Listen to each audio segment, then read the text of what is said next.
শুভ সকাল। আসসালামু আলাইকুম। নমস্কার সবাইকে। পৃথিবী যেখান থেকে আপনারা আমাকে পেয়েছেন সমস্ত বাংলা ভাষাভাষীদেরকে আমি জানাচ্ছি আমার তরফ থেকে আন্তরিক শুভেচ্ছা। গ্রোউইথ রোজা পেজ থেকে আমি সর্বশেষ একটি রোজার ঈদের উৎসব করি। এরপরে যেহেতু একটি লম্বা বিরতি, আমি স্বাস্থ্য নিয়ে কাজ করছিলাম। সেই সময়টাতে হঠাৎ আমি নিজেই জানতে পারলাম যে আমি আসলে একজন ক্যান্সার পেশেন্ট। এই আচমকা এই বিষয়টা জানবার পর থেকে আমার জীবনের অনেকগুলো গতি পরিবর্তিত হয়ে গেছে। থেমে যায়নি, কিন্তু পরিবর্তিত হয়েছে। থেমে থাকার জন্য তো আসলে জীবন না, অর্থাৎ আনন্দ এসে যায়। আর জীবনের যে পরিবর্তনটা এসেছে সেই পরিবর্তনের সাথে খাপ খাইয়ে আমার কাছে মনে হচ্ছে আমি আসলে কি বিষয়ের ভিতরে যাচ্ছি এবং এই ক্যান্সারের যে স্টেজগুলো এই সম্পর্কে এখানকার যে চিকিৎসাগুলো আমার হচ্ছে সেই সম্পর্কে আপনাদেরকে জানালে আপনারা অনেক বেশি সচেতন হবেন। এটা আসলে আমি একটা সামাজিক দায়বদ্ধতার জায়গা থেকে আসলে সে চাইছি। বর্তমানে আমি আছি চেন্নাইতে, ভারতের চেন্নাই শহরে। এখানে MGM cancer institution doctor Shiva Kumar আন্ডারে আমার চিকিৎসা চলছে। আমার একটি অপারেশন হয়েছে, দুটো অপারেশন হয়েছে, একটা ওভারিতে আর একটা হচ্ছে থাইরয়েডে, এবং সাথে হচ্ছে দুটো কেমোথেরাপি হয়ে গেছে এবং আরো 4টা কেমোথেরাপি বাকি আছে। এরপর হচ্ছে ডাক্তাররা টেস্ট করে দেখবে বর্তমানে আসলে কি অবস্থা আছে। এখন যেহেতু অনেক দিন পর করে এইভাবে আসা, আমি এই পেজ থেকে আগে এইভাবে আসা, আমি আসলে আপনাদেরকে একটু ডিটেলস না বলে বুঝবেন না। আমার যে ক্যান্সারটা হঠাৎ করে ধরা পড়েছে সেটা হচ্ছে ovarian sarcoma with intraperitoneal spread, আর আরেকটা হচ্ছে প্যাপিলারি কার্সিনোমা থাইরয়েড। দুটো ক্যান্সার নিয়ে আল্লাহর অশেষ রহমতে এবং বন্ধুদের এবং আত্মীয়-স্বজনের সবার সহযোগিতায় আমার চিকিৎসা চলছে। আমরা বিশেষ করে যারা মেয়েরা ঘরে থাকি কিংবা বাচ্চাদেরকে নিয়ে বেশি ব্যস্ত থাকি, সংসার নিয়ে বেশি ব্যস্ত থাকি, যারা ওয়ার্কিং ওমেন তাদের ব্যস্ততা আসলে আরো অনেক বেশি। তারা তো বাইরেও কাজ করে, ঘরেও কাজ করে, এমন সময় দেখা যায় যে অনেকগুলো বিষয় আমাদের শরীরে দেখা যায়, কিন্তু আমরা হচ্ছে ওকে পাই একটু লবণ দাঁতে লাগিয়ে দিলাম, সেটা প্যারাসিটামল খেলাম, এইভাবে হচ্ছে কি আমরা কিন্তু বেশিরভাগ সময় আমাদের নিজেদের শরীরটা একটা অবহেলা। আমি এত সচেতন ছিলাম শরীরের ব্যাপারে, তারপরে দেখা যায় যে আমি ট্রাভেলিং এর জন্য এত বেশি পয়সা মানে ওখানে ইনভেস্ট করতাম যে আমার নিজের যে কোনো শরীর খারাপ হচ্ছে, আমি যে একজন দক্ষ চিকিৎসকের কাছে যাব, আমি চিন্তা করতাম ঠিক হয়ে যাবে, ফ্যাস্টের ওখানে ঠিক হয়ে যাবে, পরে হয়তো বা কোন একটা ডাক্তার দেখিয়ে নেবো। কিন্তু আমাকে করতেই হবে, মানে পুরাপুরিটা আমার নেশার জায়গায় চলে এসেছিল। আর একটা বিষয় হচ্ছে আমাদের পরিবারের একটা অসচেতনতা থাকে। কেমন অসচেতন থাকে? আপনি যদি বারবার কোনো প্রবলেম আপনার হাজবেন্ডকে, আপনার ওয়াইফকে, আপনার ছেলে বা মেয়েকে বলতে যান না, তারা খুবই বিরক্ত হয়। তারা বলে যে বেশিরভাগ ক্ষেত্রে হয় এটা, মধ্যবিত্ত ফ্যামিলিতে হয় এটা, এইটা কোনো বিষয় না, ঠিক হয়ে যাবে, তুমি এটা করো, এটা করো। মানে আমাদের বাংলাদেশে কিন্তু চিকিৎসকের অভাব নাই, ঘরে ঘরে চিকিৎসা।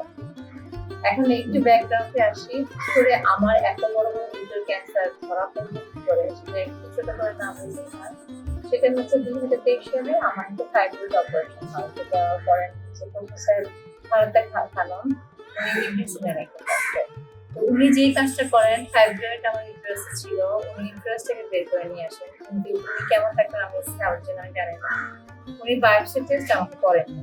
উনি বায়োপসি টেস্ট না করে আমাকে ল্যাপারোস্কোপি করে আমার ইউটারাসটা বের করে আনেন। কিন্তু 2 বছরে আমার শরীরের অনেক পরিবর্তন হয়। আমি যখন 2025 সালের জুনে যখন আমি পেট টেস্ট করি, সিটি স্ক্যান করি, তখন দেখা যায় যে আমার আসলে ওভারিটা থেকেই ক্যান্সারটা ছড়িয়েছে, নট যে ওটা যে ইয়েতে ছিল, ইউটারাস ছিল তা না, ওটা ওভারি থেকেই ওটা এসছে। এটা হচ্ছে এখানকার ডাক্তারদের একটা গবেষণা। অ্যাপোলোতে আমি বেশ লম্বা সময় ছিলাম, দিল্লিতে, দিল্লি অ্যাপোলোতে, ওখানে মোটামুটি আমার 3 লাখ টাকা শুধু টেস্ট করা হয়েছে। ওনারা অপারেশন আগে আসলে অনেক টেস্ট করা হয়। ব্লাড টেস্ট থেকে শুরু করে আপনার পেট বায়োপসি এভরিথিং করার পরে আমি কিছু ক্যান্সার ধরা পড়লো। তখন তো আমি বুঝে গেলাম যে আসলে আমাকে একটা লম্বা পুরনো ট্রিটমেন্ট করতে হবে। আপনারা তো সবাই জানেন যে বাংলাদেশ ভারতের সম্পর্কটা কতটা নাজুক, যার কারণে আমার পরিবারকে ভিসা পাইনি। আমি আগে ভিসা পেয়ে গেছিলাম, আমার ভিসা ছিল, যার কারণে আমি আগস্টের 4 তারিখ 2025 সালে একাই ফ্লাই করি। প্রথমে চাই দিল্লিতে ওরা আমাকে টেস্ট করার পরে 10.5 ঘন্টার একটা লম্বা জার্নি, এত বড় অপারেশন ওরা করতে চায়। তারপর উনি বলেছেন যে অ্যাকচুয়ালি ব্লাড প্রেশার না থাকলে ওনারা এত বড় রিস্ক নেবেন। তখন আমি চেন্নাইতে আমার একটা জাহাঙ্গীরনগর ইউনিভার্সিটি থেকে ফোন দিলাম, ওর নাম হাসান, ওর বাবাও উপস্থিত ছিলেন এখানে। এখানে অ্যাপোলোতে চিকিৎসা করছিলেন। তো আমি চিন্তা করলাম হাসানের বাড়ি যেহেতু টাঙ্গাইল, আমার বাড়ি যেহেতু গ্রামের বাড়ি টাঙ্গাইল, সেহেতু আমি খুব সহজে আমি চিকিৎসাটা চেন্নাইতে নিতে পারবো।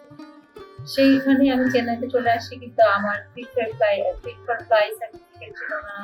তারপরে দিল্লিতে আমাকে যথেষ্ট আমাকে আটকে রাখা হয়, কোনোভাবে আমি ফ্লাই করতে দিচ্ছিল না। ওরা আমার 10 কেজি ওজন একটা পেট ছিল, তো ওরা ভাবতেছিল টিউমার ধরা ছিল, ওরা ভাবতেছিল I should pregnant, I might be pregnant, এরকম কিছু একটা ভাবছিল।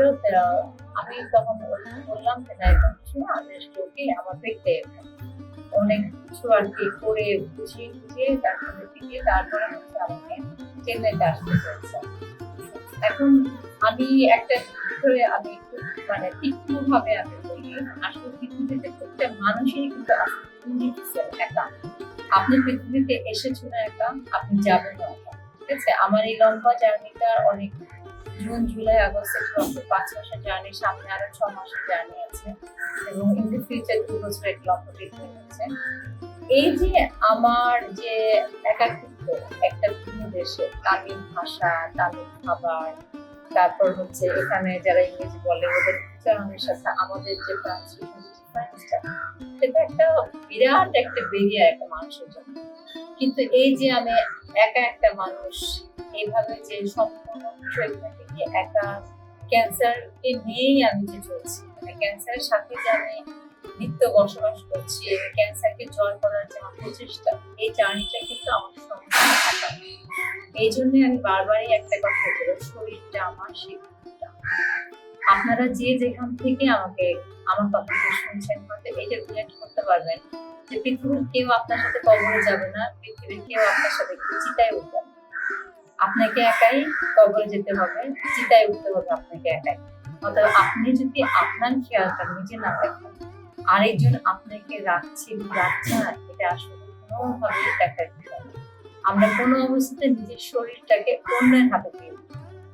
এই বিষয়টাই হচ্ছে আমি বলতে চাচ্ছি যে আমার জীবনের একটা শিক্ষা। আমি যদি 2023 সালে আমি পরিবারের কথা না শুনে, আমি যদি আমার স্বামীকে বলতাম যে না, আমি বাংলাদেশে আসলে ট্রিটমেন্টটা করাবো না, ল্যাপারোস্কোপির জন্য ভারত যথেষ্ট একটা উন্নত চিকিৎসা ব্যবস্থা এখানে আছে, আমার তখন ভিসা ছিল, তার তখন ভিসা ছিল, খুব সুন্দরভাবে কিন্তু আমি চেন্নাইতে থেকে এখন থেকে অনেক কম টাকায় আমি চিকিৎসাটা করতে পারতাম।